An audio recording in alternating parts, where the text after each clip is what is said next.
Okay.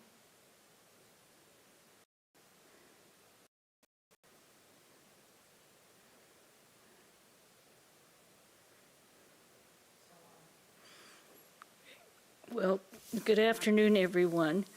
As we left off last week, we're on page 912 of the Gospel of Sri Ramakrishna. And it is in the companies of devotees at Shampakur. We're going to start on Friday, October 30th, 1885. It was 9 o'clock in the morning. Sri Ramakrishna was talking with M in his room. No one else was present. M was going to Dr. Sakar's to report his condition and bring him to examine the master. Master to M, smiling. Purna came this morning. He has such a nice nature. Manindra had and understood the attitude of the gopis. Threw some cards. Again, it's a flower to the sparrows. M watched.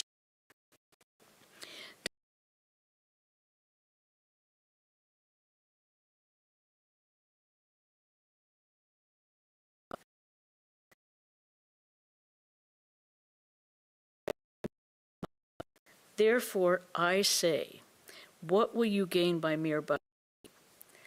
You need knowledge too. M smiles. Look there at the sparrows. They flew away when I threw flower pellets to them. They were frightened. They have no bhakti because they are without knowledge. Is their food. What was that? Dr. Sakar and M entered the drawing room. There were shelves all around filled with books. The doctor rested a little and looked at the books. He picked up Canon Farrar's Life of Jesus and read a few pages. Dr. Sakar told M how the first homeopathic hospital was started in the teeth of great opposition. He asked M to read the letters relating to it, which had been published in the Calcutta Journal of Medicine in 1876. Dr. Sakar was much devoted to homeopathy. Another book, Munger's New Theology. Dr. Sakar noticed it. It's not like you're believing a thing simply because a Chaitanya or a Buddha or a Jesus Christ has said so. M smiling. Yes, we should not believe Chaitanya or Buddha, but we must believe Munger.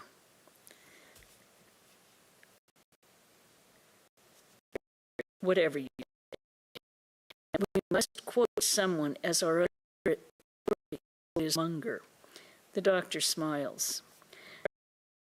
Into his carriage, accompanied by Anne, proceeded toward Shampakur. One day, they gossiped. The conversation Duri, who had also been visiting the master now and then. M smiling. Buduri said that you must begin all over again from the stone and brickbat. Dr. Sakar, how's that? M, because you don't believe in the Mahatmas, astral bodies, or so forth. Perhaps Buduri is a theosophist. Further, you don't believe in the incarnation of God. That is why he teased you, saying that when you died this time, you wouldn't be born even as an animal or bird, or even as a tree or plant. You would have to begin all over again from stone and brickbat. Then after many, many births, you might assume a human body. Dr. Sakar, goodness gracious. M. Buduri further said that the knowledge of your physics, he gave an analogy. Suppose there are two wells. The one gets its water from an underground spring. The other has no such spring and is filled with rainwater. Last a long time. The knowledge of your science is like the rainwater. It dries up. Dr. Sakar with a smile. I see. The carriage arrived at Cornwallis Street. Dr. Sakar picked up the floor with several devotees. Dr. Sakar to the master, I see you are coughing. And there's a footnote here. The Bengali word for coughing is Kashi. Kashi is also a name for Benares. But is it good to go to Kashi? They all laughed. Master smiling. But that will give me liberation. I don't want liberation. I want love of God. All laughed. Pratap was Dr. Baduri's son-in-law. Sri Ramakrishna was speaking to Pratap in praise of his father-in-law. Master to Pratap.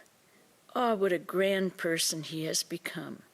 He contemplates God and observes purity in his conduct. Further, he accepts both aspects of God, personal and impersonal. M was very eager to make remarks about Dr. Sakar's being born again as a stone or a brickbat. He asked the younger Narayan very softly whether he remembered those remarks of Dr. Baduri. Sri Ramakrishna overheard this. Master to Dr. Sakar, do you know what Dr. Baduri said about you? He said that because you didn't believe these things, in the next cycle you would have to begin your earthly life from a stone or brickbat. All laughed. Dr. Sakar smiled, stone or brickbat, and after many births obtain a human body. But as soon as I come back to this place, I shall have to begin over again from a stone or brickbat. The doctor and everyone laughed. The conversation turned to the master's ecstasy in spite of his illness. Pratap, yesterday I saw you in an ecstatic mood. Master, it happened of itself, but it was not intense. Dr. Sakar, ecstasy and talking are not good for you now.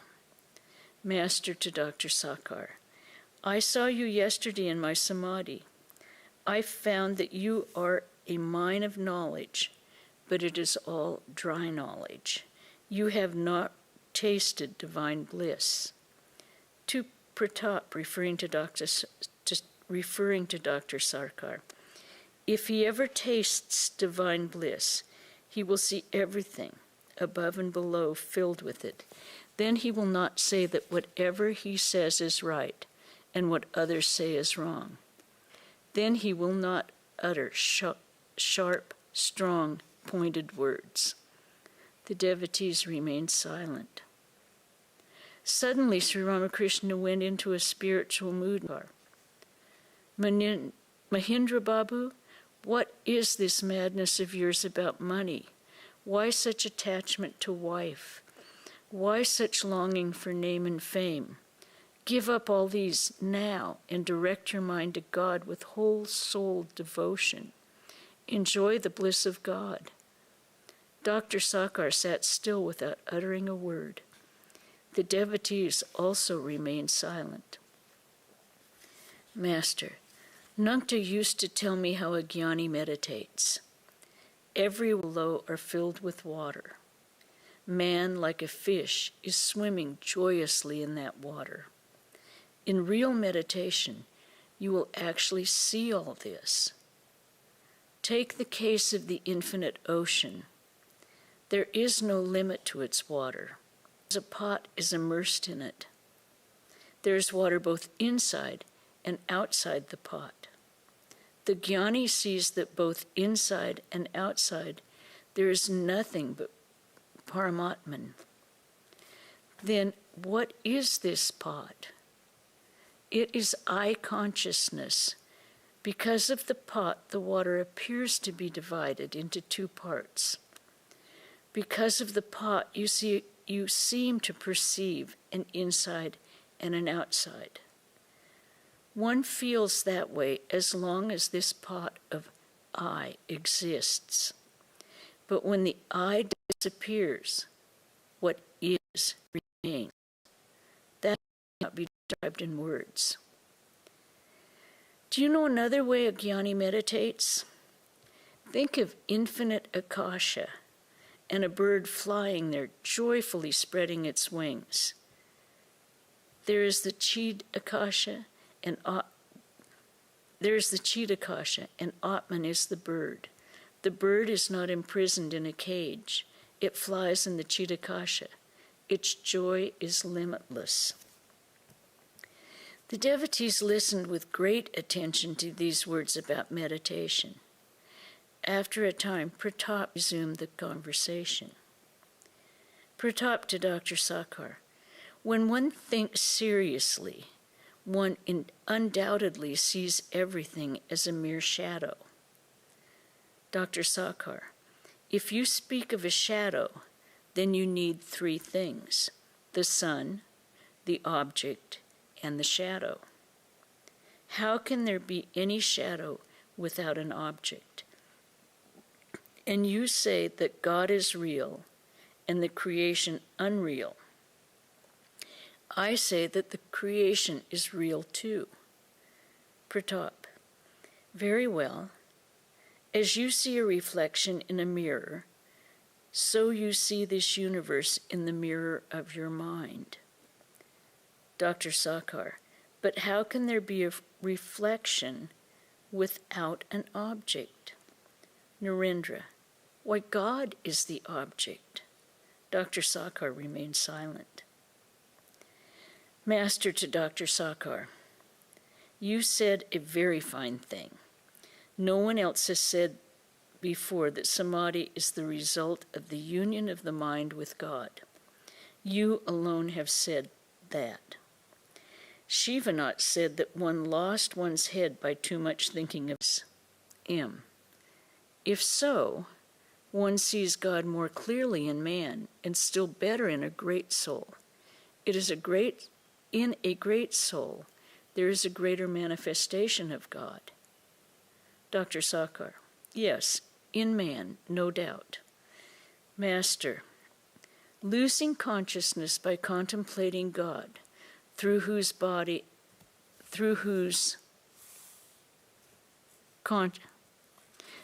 consciousness even inert matter appears to be conscious, and hands, feet, and body move. People say that the body moves of itself, but they do not know that it is God who moves it. They say that water scalds the hand, but water can by no means scald the hand. It is the heat in the water, the fire in the water that scalds. Rice is boiling in a pot. Potatoes and eggplant are also jumping about in the pot. The children say that the potatoes and eggplant jump of themselves.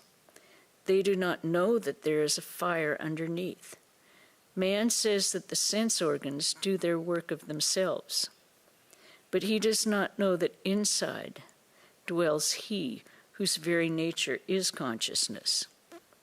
Dr. Sakar stood up. He was about to take his leave. Sri Ramakrishna also stood up. Dr. Sakar, people call on God when they are faced with a crisis. Is it for the mere fun of it that they say, "O Lord, thou, you speak of God because of that trouble in your throat. You have now fallen into the clutches of the cotton carder. You had better speak to the carder." I'm just quoting your own words. Master, there is nothing for me to say. Dr. Sakar, why not? We lie in the lap of God. We feel free with him. To whom should we speak about our illness, if not to him? Master, you are. Once in a while I try to speak to him about it, but I do not succeed.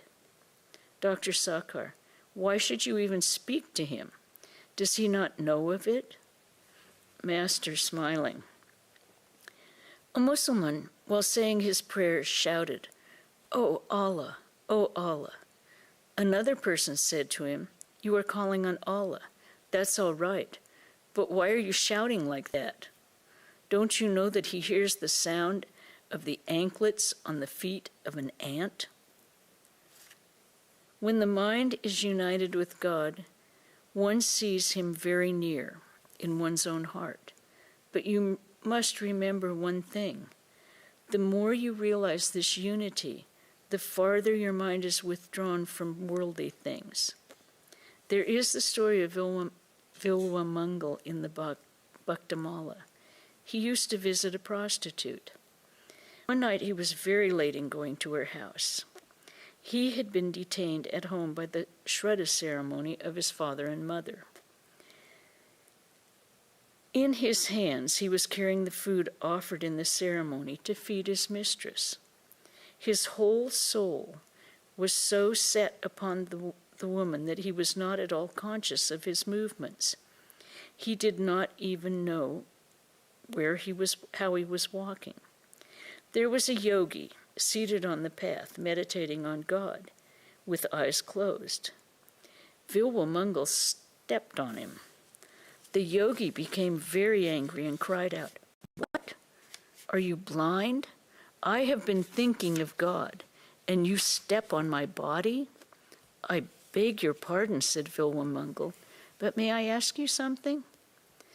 I have been unconscious, thinking of a prostitute, and you are conscious of the outer world, though thinking of God. What kind of meditation is that?" In the end, Vilwamangal renounced the world and went away in order to worship God. He said to the prostitute, "You are my guru. You have taught me how one should yearn for God." He addressed the prostitute as his mother and gave her up. Sakar. To address a woman as mother is the tantric form of worship. Bhagavata recited by a pundit. Every day after explaining the sacred book, the pundit would say to the king, "O king, have you understood what I have said?" And every day the king would reply, "You had better understand it first yourself." The pundit would return home and think, "Why does the king talk to me that way day after day? I explain the texts to him so clearly, and he says to me, 'You had better understand it first yourself.' What does he mean?" The pundit used to practice spiritual discipline. A few days later, he came to realize that God alone is real and everything else, house, family, wealth, friends, name and fame, illusory. Convinced of the unreality of the world, he renounced it. As he left home, he asked a man to take this message to the king. "O king, I now understand." Here's another story. A man needed a scholar of the Bhagavata to expound the sacred text to him every day, but it was very difficult to obtain such a scholar. After he had searched a great deal, another man came to him and said, "Sir, I have found an excellent scholar of the Bhagavata." "Very well," said the man, "bring him here." The other man replied, "But there is a little hitch. The scholar has a few plows and bullocks. He is busy with them all day. He must look after the cultivation of his land. He hasn't a moment's leisure." Thereupon, the man who required the scholar said, "I don't want a Bhagavata scholar who is burdened with plows and bullocks, who has leisure and can tell me about God." To Dr. Sakar, "Do you under Sakar remain silent?" "Master, shall I tell you the truth? What will you gain by mere scholarship? The pundits hear many things and know many things, the Vedas, the Puranas, the Tantras, mere scholarship. Discrimination and renunciation are necessary. If a man has discrimination and renunciation, then one can listen to him. But of what use are the words of a man who looks on the world as the essential thing? What is the lesson of the Gita? It is what you get by repeating the word 10 times. As you repeat Gita, Gita, the word becomes reversed into Tagi, Tagi, which implies renunciation. He alone has understood the secret of the Gita, who has renounced his attachment to lust and greed. and has directed his entire love to God. It isn't necessary to read the whole of the Gita. The purpose of reading the book is served if one practices renunciation. Dr. Sakar. I love Dr. Sakar. He never gives up. A man once explained the meaning of Radha to me. He said to me, "Do you know the meaning of Radha?" Reverse the word and it becomes Dara. That's the meaning. Everyone laughed. The word Dara does not mean anything. The doctor made the statement to change the conversation. Well, let us stop here for today. Dr. Sakar left. M sat near Sri Ramakrishna and repeated the conversation he had had at Dr. Sakar's house. M. Dr. Sakar was feeding the goldfish with cardamom shells and the sparrows with flower pellets. He said to me, "Did you notice? The fish didn't see the cardamom shells and therefore went away. First of all, we want knowledge and then bhakti. Did you notice those sparrows? They too flew away when I threw the pellets of flour. They have no jnana, therefore they have no bhakti." Master smiling. That knowledge means the knowledge of the physical world, the knowledge of science. M. He said further, must I believe a thing simply because a Chaitanya or a Buddha or a Christ has said it? That would not be proper. A grandson has been born to him. He praised his daughter-in-law highly. He said, "I didn't notice her at all in the house. She is so quiet and bashful." Master, he has been thinking of this place, meaning himself. His faith is growing. Is it possible to get rid of egotism altogether? Such scholarship, such fame, and he has so much money. But he doesn't show disrespect for what I say. I think we'll stop right there because then they go on to later in the day. Is there any comments or questions about anything we've read? Okay. Tomorrow, we have Swami Satchidananda coming, and he will give a lecture at 11 o'clock on the doctrine of avatars. Next Wednesday, we will continue with the Eternal Companion at 4:30? At 5 o'clock. I tell you, with the Swami's classes, some starting at 4:30 and some starting at 5, I do get confused. Wednesday is at 5 o'clock. Next Saturday is at 5 o'clock. And then the following Saturday, on the 11th, we'll be having a conference with nuns from San Francisco, nuns from Hollywood, and here, discussing Vedanta 102. The external world and the internal world, using Vedanta to deal with both of them. So, if there are no questions or comments, we'll end with a chant.